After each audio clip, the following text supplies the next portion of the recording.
Hello. नहीं गुरुजी, कोई ऐसा मेरा मजाक कर रहे हैं, हमारा स्वभाव है। मैं इतनी दूर से आपके दर्शन के लिए आया था और कल बहुत अच्छे दर्शन हुए, बहुत भाग्यशाली हूँ गुरुजी। ब्रह्मचर्य का पालन कर रहा हूँ काफ़ी समय से, लेकिन बहुत कुछ इन्फॉर्मेशन है यूट्यूब पे कि बाल नहीं काटने, नाखून नहीं काटने, जैसा आपने कहा जब आप संकल्प करते हैं 40 दिनों का।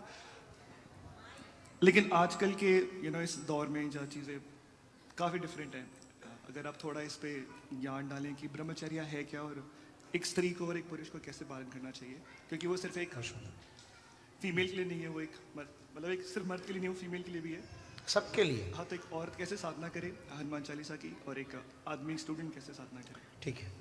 ब्रह्मचर्य तेज है, ब्रह्मचर्य ब्रह्म है, ब्रह्मचर्य ऊर्जा है, ब्रह्मचर्य आकर्षण है, ब्रह्मचर्य पराशक्ति है। ब्रह्मचर्य को जिसने साध लिया, वीर के दो अधोगति ऊर्ध्वगति। अधोगति होगी तो शरीर क्षीण होगा, याददाश्त कमजोर होगी और चमक कम हो जाएगी और आकर्षण शून्य हो जाएगा।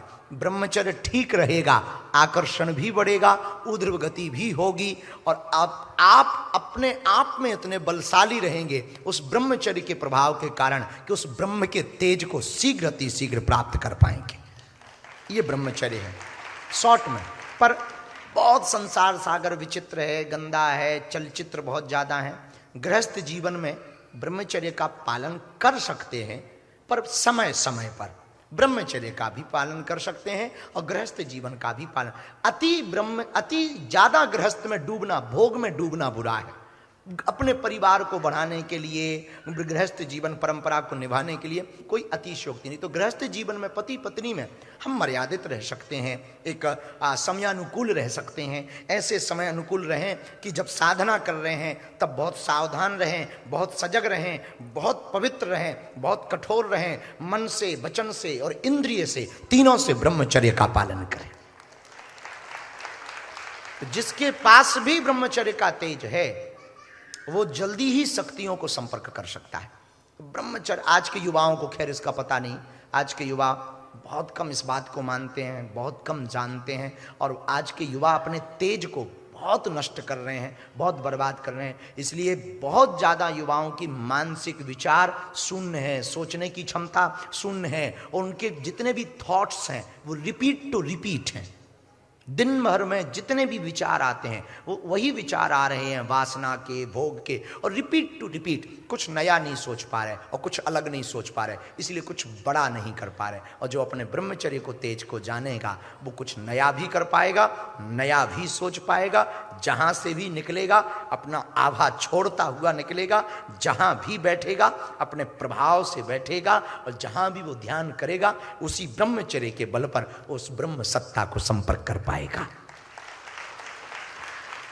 फिर दूसरा क्या था, आज के युवा कैसे बचाएं का एक ही रास्ता है, चलचित्र कम देखो।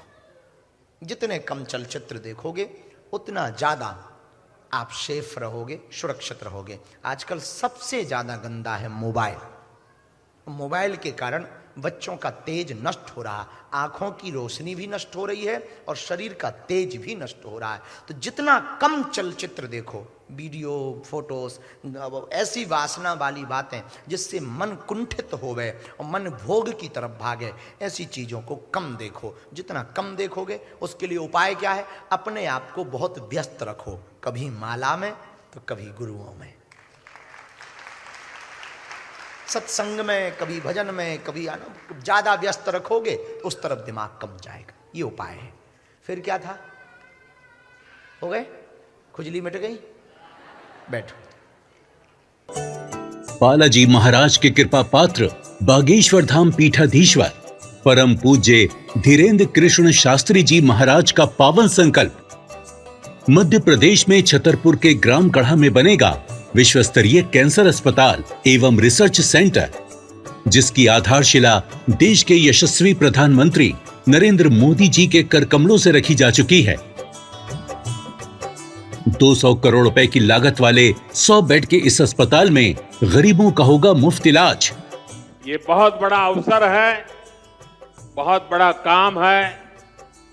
संकल्प बड़ा हो, संतों के आशीर्वाद हो, प्रभु की कृपा हो, तो समय सीमा में सब पूर्ण होता है। हमारे प्रियजनों, बागेश्वर धाम पूरे भारत के लोगों, अभी तक अस्पतालों में मंदिर थे, अब मंदिर में अस्पताल होगा। कैंसर हॉस्पिटल निर्माण हेतु सहयोग देकर पुण्य के भागी बने।